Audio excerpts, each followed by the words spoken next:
Hello, listeners, and welcome to episode 105 of the Nigerian Football Weekly podcast. I'm your host, Olu or Oluwase, or anyone you like. And boy, we got another great episode in stock for your listening pleasure. As you know, the international break is finally upon us, so we're going to be doing a preview of Nigeria's game against Benin Republic, which takes place on Thursday in Benin Republic, and also finally just talking about how the Nigerian players got on in all their various leagues over the past week. So without any further ado, the NFF released the Nigeria squad list for AFCON qualifiers against Benin Republic and Rwanda. So the Benin game takes place next on Thursday. Today's Monday, the 11th of November. The Benin Republic game takes place in Benin on November 14th, so this Thursday. And then we play Rwanda on Monday night. So those are the days to be aware of. NFF released the squad of 23 players. Very minimal changes as expected from the last squad list in October. Goalkeepers are exactly the same. Nwabali, Maduka Okoye, and Mas Obasogi. Defenders, our fullbacks are exactly the same. Right side, Samuel Olaino and Bruno Yemachi, because no Zaidu Sanusi is injured. And then we got a total of 4 centre-backs called up this time. So Calvin Bassey and Triste Kong as the usual guys. And then we saw Gabriel Osho receive his second call-up to the national team to replace the injured Shemi Ajayi. Also, we saw Nasarawa United centre-back Victor Collins called up as another centre-back option. So we have 4 centre-backs in this particular squad list. Midfielders, there's absolutely no change to the 6 called up. So Alex Iwobi, Fisayo Bashiru, Franco Eka, Rafael Yedika, Wilfred Ndidi, and Alassane Yusuf. You know, I'll get into my thoughts on Alassane Yusuf, but you can't be too mad at those options called up. Strikers, we saw Nigeria do what they like to do best. So 4 strikers have been called up for one position. Victor Osimhen and Victor Boniface are automatic picks at the moment based on their performance and their reputations. Omar Sadiq and Kelechi Iheanacho also got call-ups, which is a bit baffling, to be honest. And then we saw 3 wingers called up this time. Ademola Lookman, Moses Simon, and Samuel Chukwueze. So all 3 of them, you have to say, are automatic picks in terms of wingers for the national team at the moment. And there's no real problem there. Overall thoughts on the squad, good picks with Osimhen returning. You know, whether I like it or not, Osimhen is our star player. And every single time we play World Cup qualifiers or African qualifiers without him, we can always see the difference. In fact, no matter the opponent, we can always tell when Osimhen is not playing for Nigeria. So just to refresh the memory, in October, we had double-header games against Libya. Our first game, we beat Libya 1-0, courtesy of a goal from Fisayo Bashiru in the 86 minutes. We dominated the game. We had 15 shots. We had 7 on target, and we definitely should have won the match, but we were dangerously close to finishing that game 0-0. Of course, the second leg was where we had the whole debacle in Libya, where Libya, with a lot of foul play, diverted Nigeria's playing, and just caused a lot of havoc, and it was just petty rubbish, to be honest. So CAF obviously awarded Nigeria 3 points and gave us a 3-0 win for this game. So at the moment, Nigeria pretty much just need 1 point to qualify for AFCON, which I'll be getting into. So all in all, in terms of the squad, you can't be too mad at the squad. You know, Gabriel Osho getting his second call-up to replace Shemi Ajayi makes me happy personally. I think when you have players playing in the top 5 leagues in Europe, no matter who you are, the way you look at performances, you have to give preference to those leagues because they are the best leagues in the world for a reason. You know, and Gabriel Osho's Auxerre, they were doing pretty well in the league. You know, they even beat Marseille the other day. So, you know, like when you look at their performances and just the way they've been performing, you can't with a straight eye say, they don't deserve the good things happening to them, or they don't deserve where they're at. You know, when you're in the top 10 in League One and you're a centre-back, which is one of Nigeria's weaker positions, we must always give you an opportunity and look at what you can do. So very happy to see Gabriel Osho in the squad. When we look at questionable picks or picks that you could maybe have a bit of a thought around, Omar Sadiq and Kelechi Iheanacho, you know, they've scored no goals in the league for their respective sides in La Liga, you know, this season. I don't even think Omar Sadiq has a goal this season for his club side, and he's engaging in petty responses. He responded to a Nigeria fan account saying he paying you. I don't even know what to say. Like, mate, it's nice you got caught up. You're not going to get any minutes, but just keep quiet. Like, why are you being petty? What's pissing you off, you know? Like, if people can raise their grievances, which you could say are merited, especially because the national team is a meritocracy, and they're just asking why you got caught up with your form so far, compared to like a Cyriel Dessers, for example, or an Arokodare. I don't think that question or conversation is without merit. So, there's no need to get aggy or say random things on social media because you got caught up. So those two, you can say there's a question. Iheanacho scored his first goals for Sevilla in the Copa del Rey game against a third-tier team, so that was not exactly necessarily great. Between the likes of Josh Maja, Tolura Kadare, Cyriel Dessers, even though I don't really like players playing in lower leagues like Josh Maja, but you can't say Iheanacho and Sadiq have deserved their call-ups. To be honest, we should be calling up 3 strikers anyway when you play 1 striker in your formation. But I think other players deserved a chance, especially Arokodare and Cyriel Dessers. Cyriel Dessers, even though I know that the Scottish League is weak, he's been doing it in Europe as well for Rangers and has been on quite a good scoring streak. Tolura Kadare is top goal scorer in Belgium. So, you could argue that those players deserve a shot ahead of Iheanacho and Sadiq at the moment based on their form.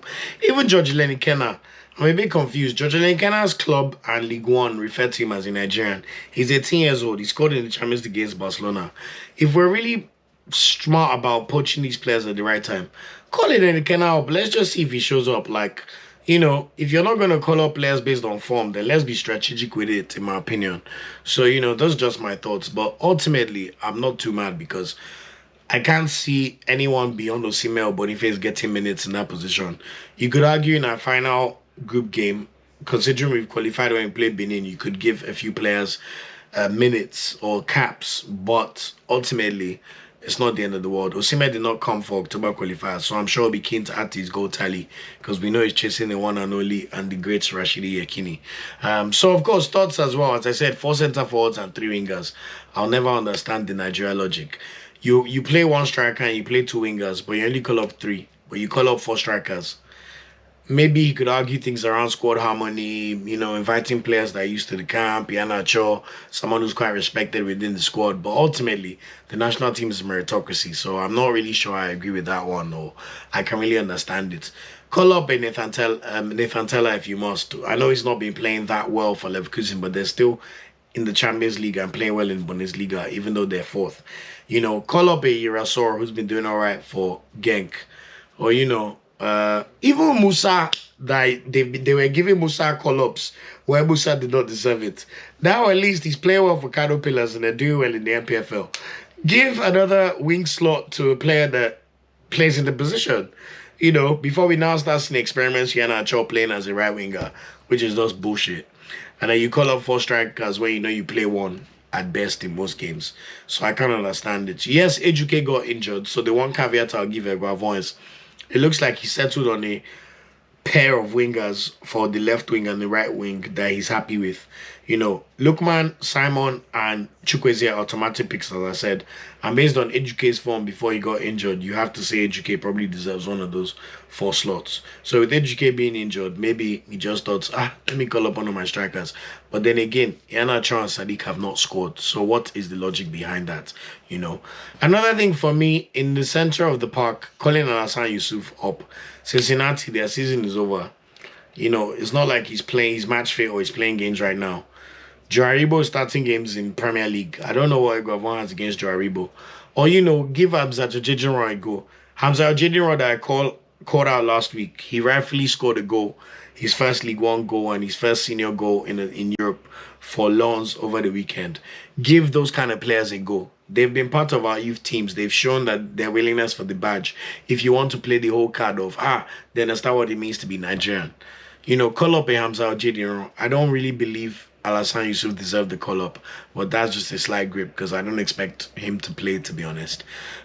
Also, Victor Collins, well done to him. They called up at least 1 player that's playing in the MPFL, so we'll keep everybody happy.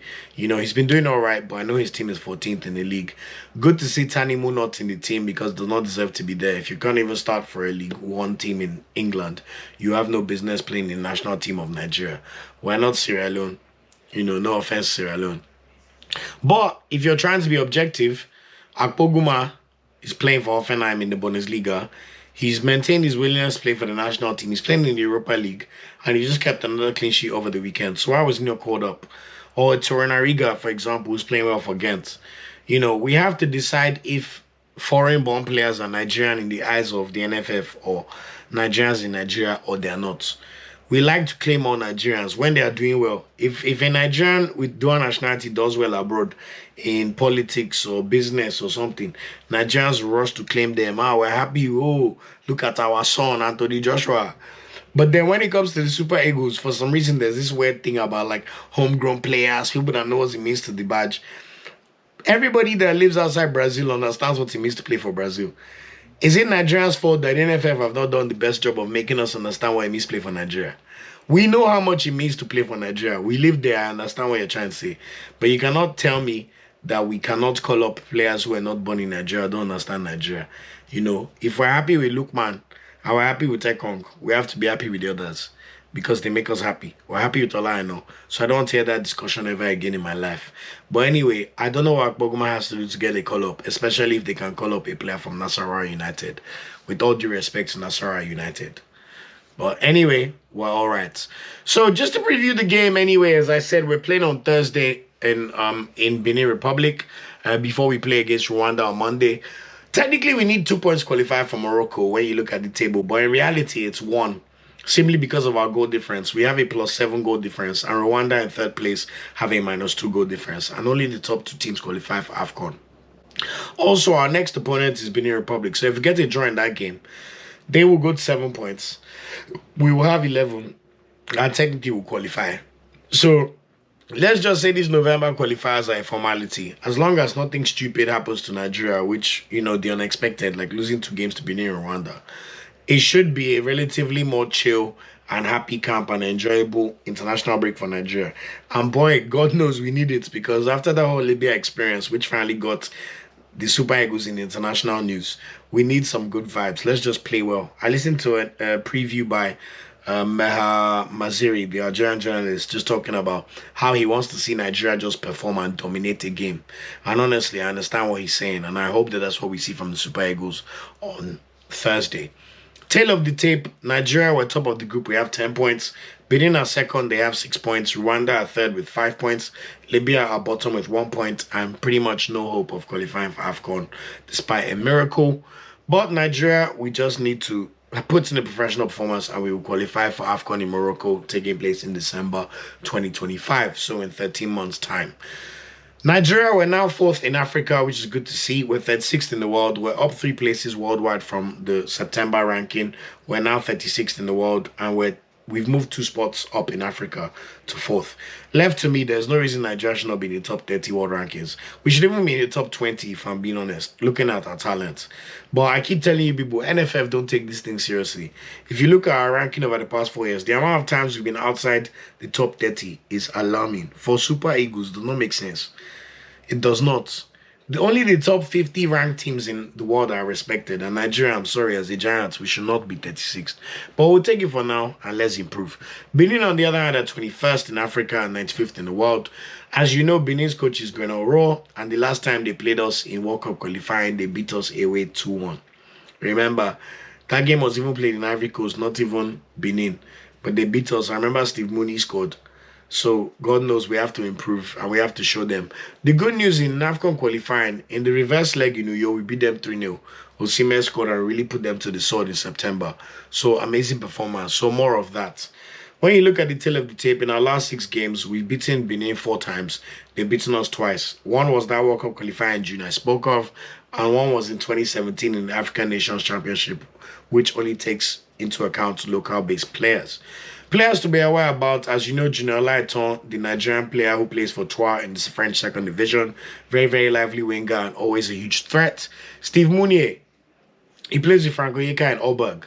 Striker who played in Premier League. Also, when they beat us in the World Cup qualifier, he was the one that scored the winning goal. He's their captain and their best player and their talisman, so we have to be careful. So watch out, Nigeria. What we think about starting next side, it's a bit hard to predict because Eguavon used a 4-2-3-1 in the last Libya game in the 1-0 win. But 3-4-3 has been his preferred formation for the Super Eagles in the September qualifiers. So it's a bit of a shock when he moved to 4-2-3-1. So I will predict, because we're playing Benin away, he will play a 3-4-3 at the back. So we would expect Nwabali to start. Ekong Rambasi are automatic picks as part of a 3 defense. I'd expect Gabriel Osho to come in to replace Semi Ajayi as the other third centre back. In the middle of the park, we'll see Alex Wobi and Wilfred Ndidi continue. I would expect Onyemachi to start as left wing back and Ola Aina start as right wing back.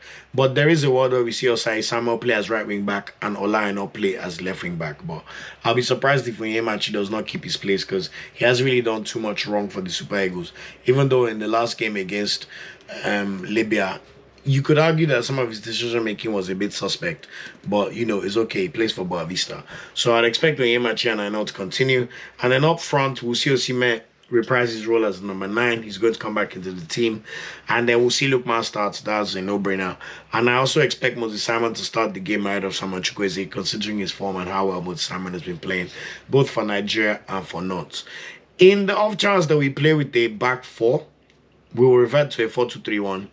And the main change I can see happening is Gabriel Osho will drop to the bench. So we have just 2 centre-backs with Basi and Ekong. And we will likely see a Rafael Onyedika or a Frank Onyeka come in to beef up the midfield, with Iwobi pushing up forward to play in the number 10 role. So that's what I expect in terms of the national team and what we would see in terms of the starting lineup. My score prediction, every time we play Benin Republic away is always a tough game. The last time we lost 2-1. The last time in 2021 we beat them 1-0, courtesy of a last-minute goal by Paulo Nwachu. So I'm sure it'll be a very tough game as well because Gunnar knows our team quite well. But I'm going for a 1-0 win. I think we're going to get the job done.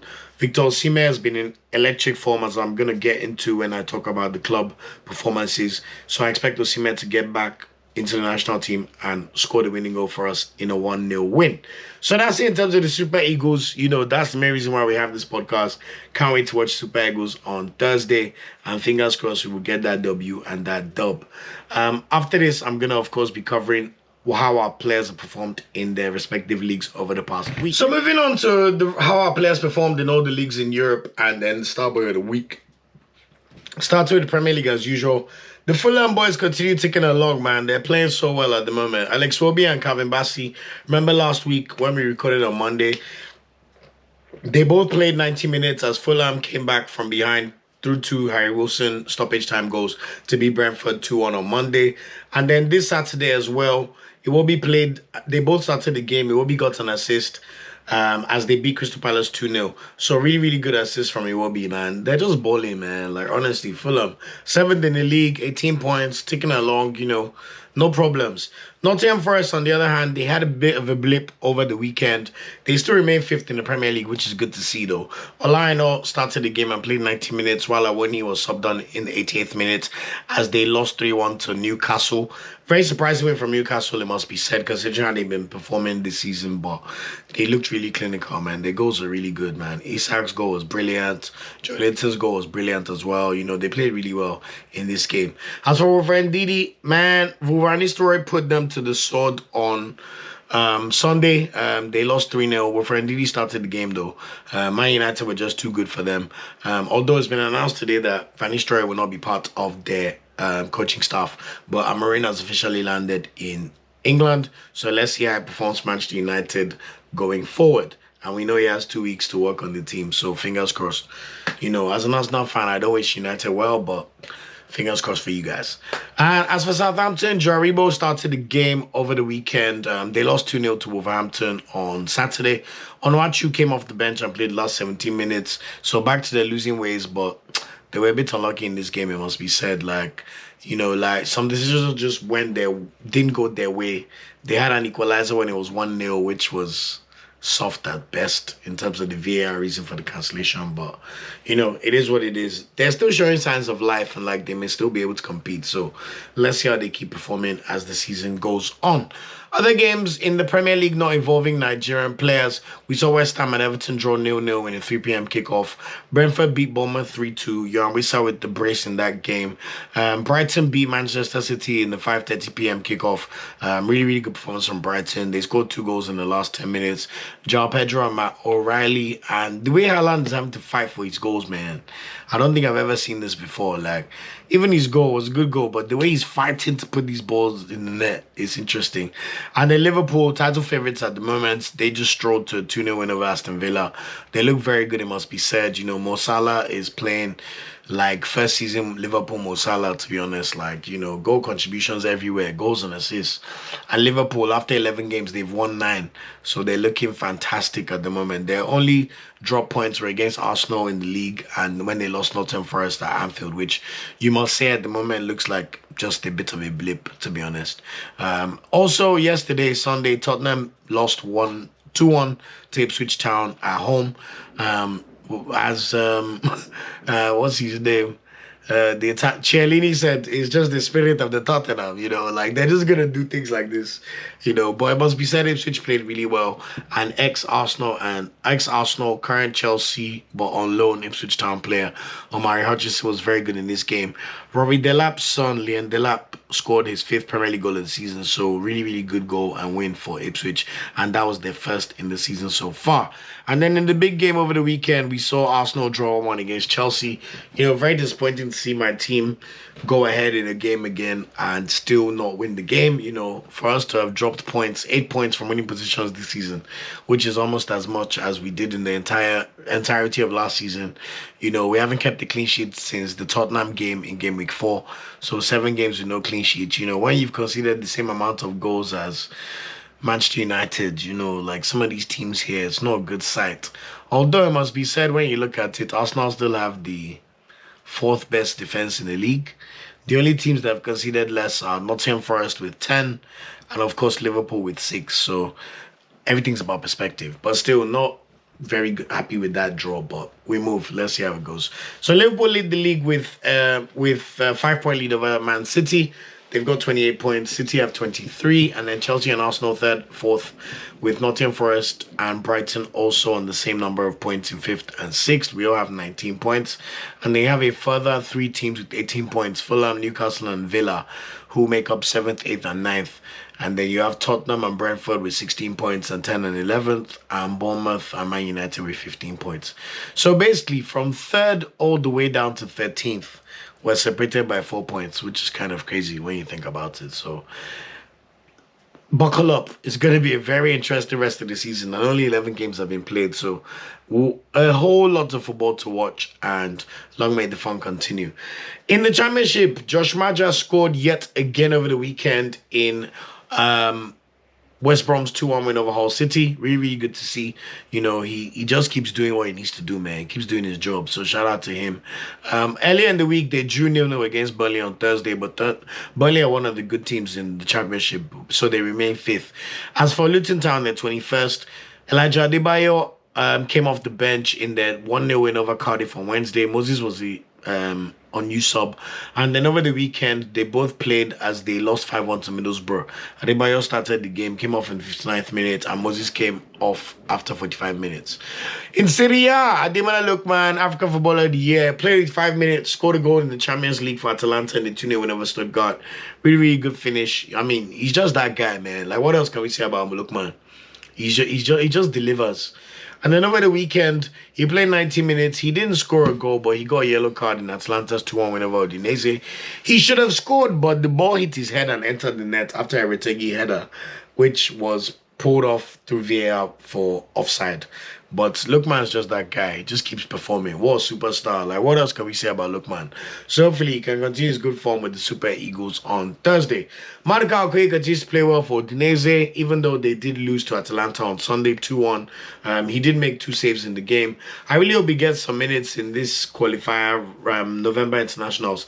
He has not played for Nigeria since that 2021 AFCON round of 16 game against Tunisia, which was played in January 2022.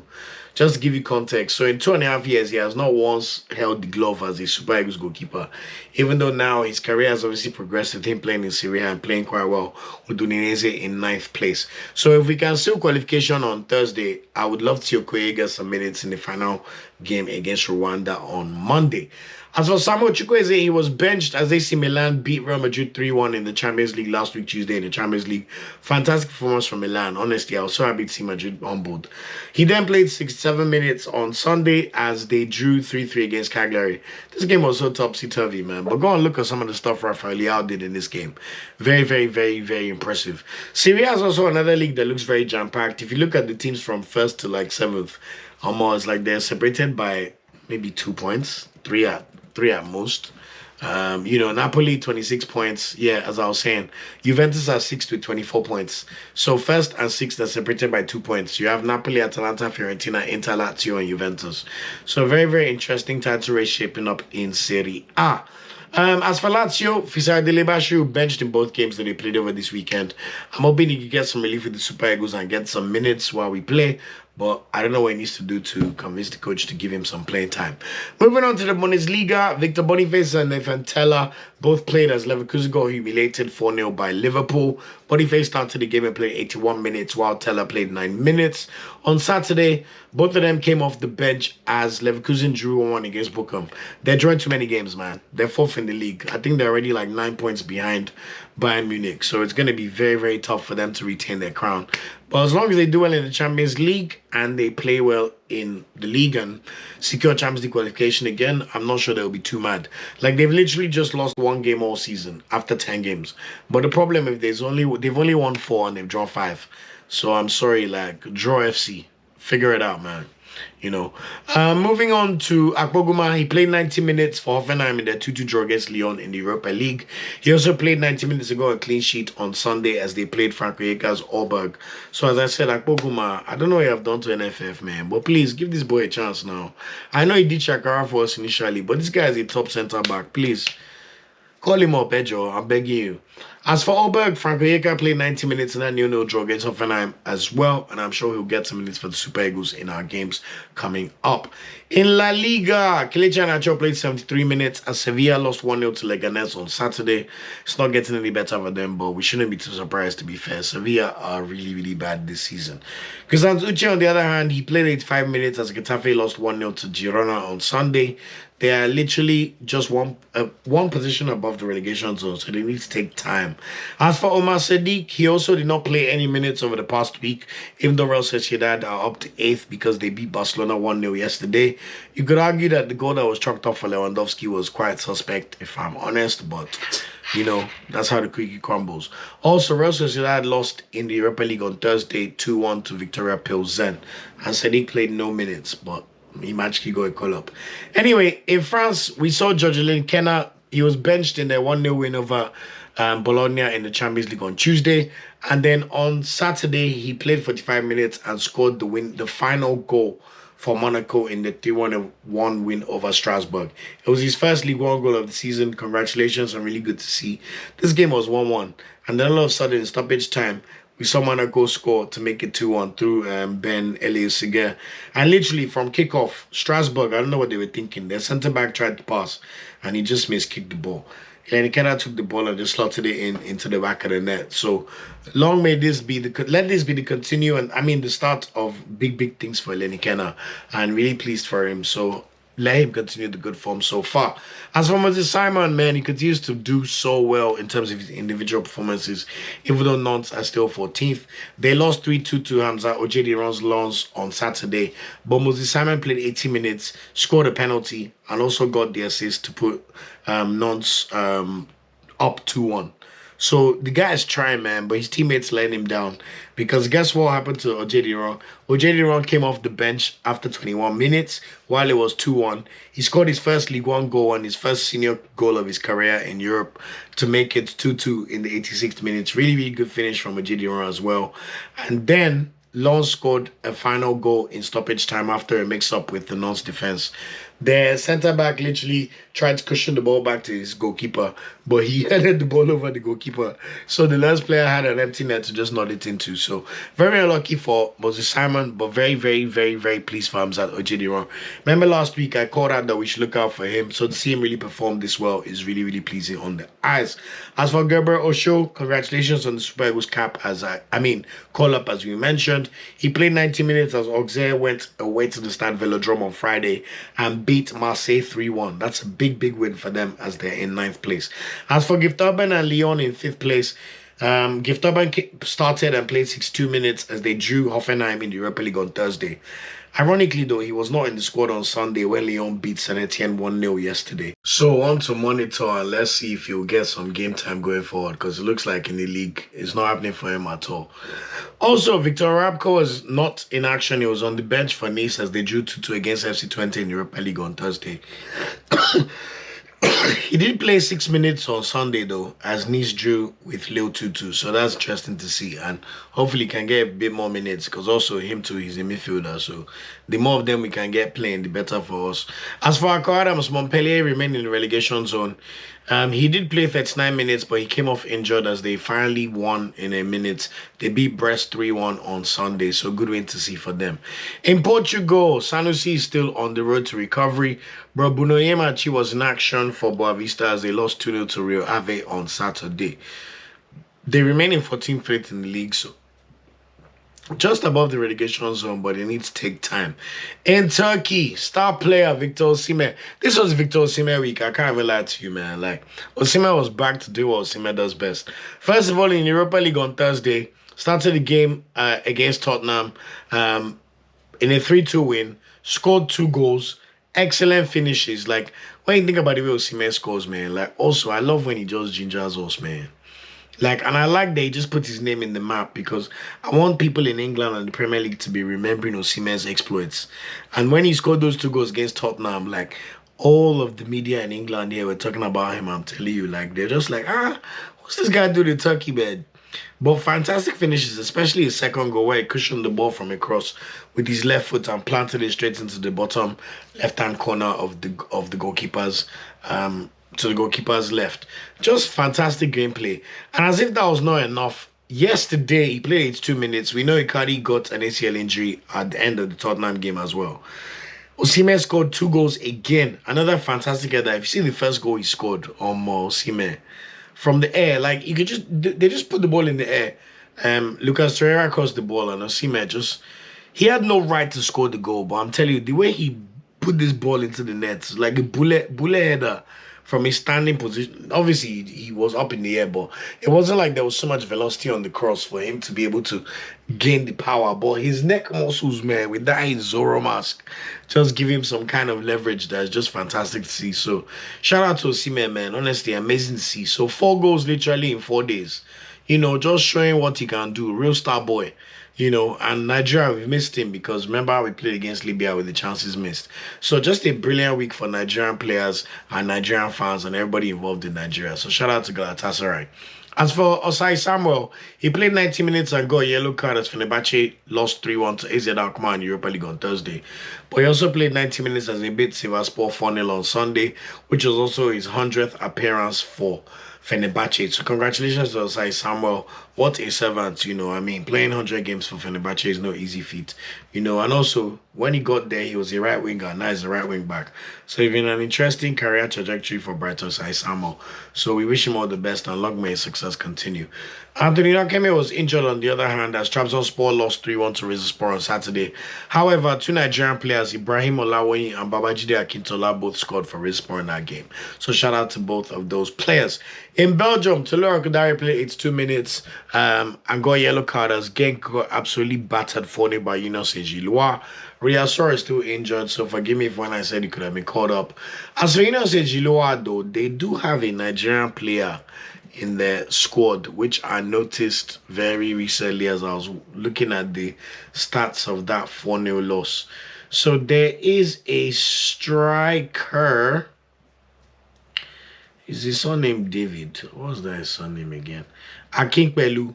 Yeah, his name is Promise Akinpelu, and he's a striker. He was born in Canada, but he's a youth international for Nigeria. He's played in our under-23 Olympic qualifying squads in 2022.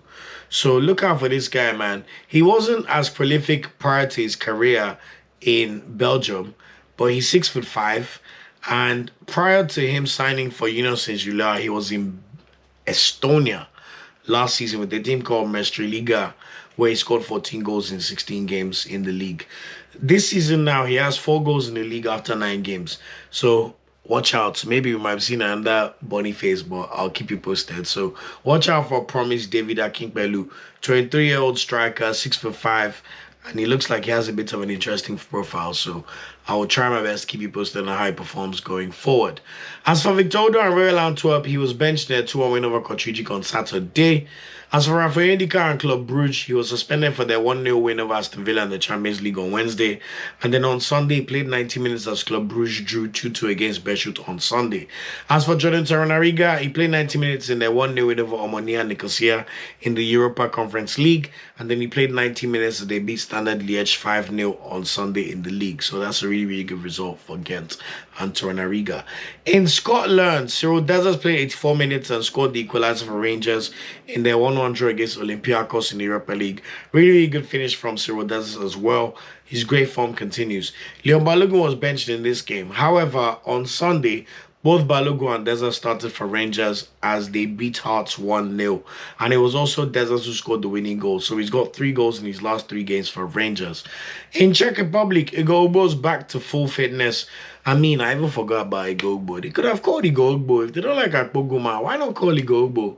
Igbo played for 84 minutes as Slavia Prague lost 1-0 to Frankfurt in the Europa League on Thursday.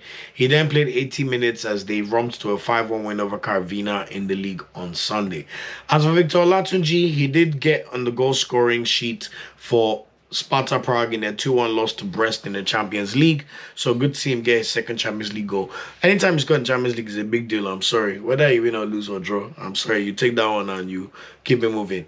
And then he played 72 minutes and scored another goal as Sparta Prague drew 2-2 against Mlada Boleslav yesterday in the league.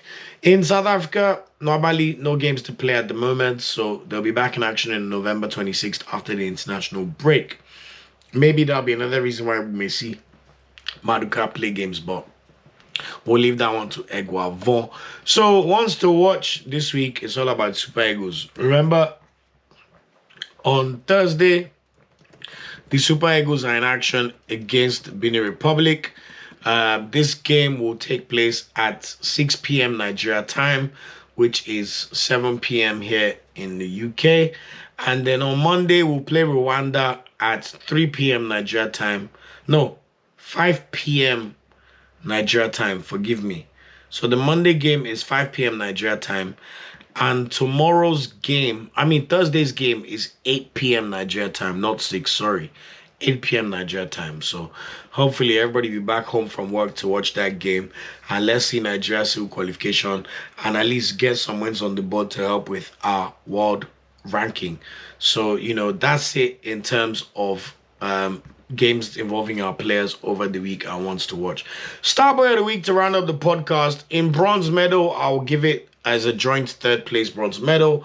Moses Simon for getting a goal and assist for Nantes. He really is a talisman for them and continues to play really well in the league. Whether it comes to goal contributions, assists, goals, taking penalties, dribbling, crossing, he does it all. And also, when you get a central midfielder who busts on the scene and scores his first professional goal in Europe, Hamzat Ojediran, shout out to you, man. Your team were losing 2-1. You equalized in 86 minutes and your team went on to win 3-2. You got your first goal in Europe and in League One. Fantastic news for you. Keep on shining, my boy. I'm really looking forward to tracking your progress. Silver medal, Cyriel Dessers has to get one this week. He's been bagging goals in every game he plays. They drew 1-1 against Olympiacos. That's not an easy place to go to play games at all when you go to Greece. So shout out to him for getting equalizer for his team and then scoring the winner yesterday in their game against Hearts. So shout out to you, Cyriel Dessers. I also think you should have been in the national team, in all honesty. Gold medal, star player, star man, Ijaya Olusosun, our king of the Super Eagles, Victor Osimhen, 4 goals in 2 games. 2 for you, 2 for you. Just giving it to everybody hot. Tottenham, he reminded the English press and everybody that watches Premier League football about who he is. You can argue that it's Tottenham, but we don't care. Fantastic finishes and brilliant, just an all-round fantastic gameplay. He reminded the world about his source and the amount of tweets and TikTok videos I saw of normal people or the media talking about Osimhen's prowess was really, really fantastic to see. To then follow that up when Icardi got injured and remind everybody that, look, I know I'm not supposed to be in your league, but I'm here for you, Galatasaray. And then put the team on your back and scored 2 great goals for them on Sunday. Victor Osimhen, honestly, I just love you. Keep making us proud, and by God's grace, I'm going to make it to Istanbul to watch you take this league. So keep it up, Victor Osimhen. You're a Starboy of the week. So that's it for this episode of the podcast. Really, really, really exciting to have Nigeria games to look forward to and to watch on Thursday. Please remember to like, share, and subscribe on YouTube. You guys have been doing so well for me. We're getting close to 600 subscribers. Once we get to 1,000, we'll start monetizing the content. And by God's grace, it will allow us to do more for everybody. So shout out to my YouTube tribe. Everywhere else, please continue to support. Remember, we're Nigeria Football Weekly on all social media channels, except on Twitter, where we're at NFWPOD. I appreciate every single listener. Looking forward to reviewing the Nigeria game on Thursday. Enjoy the Super Eagles match. And until next time, peace out, and we'll be bringing a review of the game on Thursday and previewing the game against Rwanda on Tuesday. Take care, and until next time, I'll be your host, Uluoke. Ciao, ciao. Thanks for watching this video. Please like, share, subscribe, and click the bell to get a notification whenever we drop a video. You can also find our social media channels listed below. And of course, up Super Eagles and Nigeria, they ever carry last.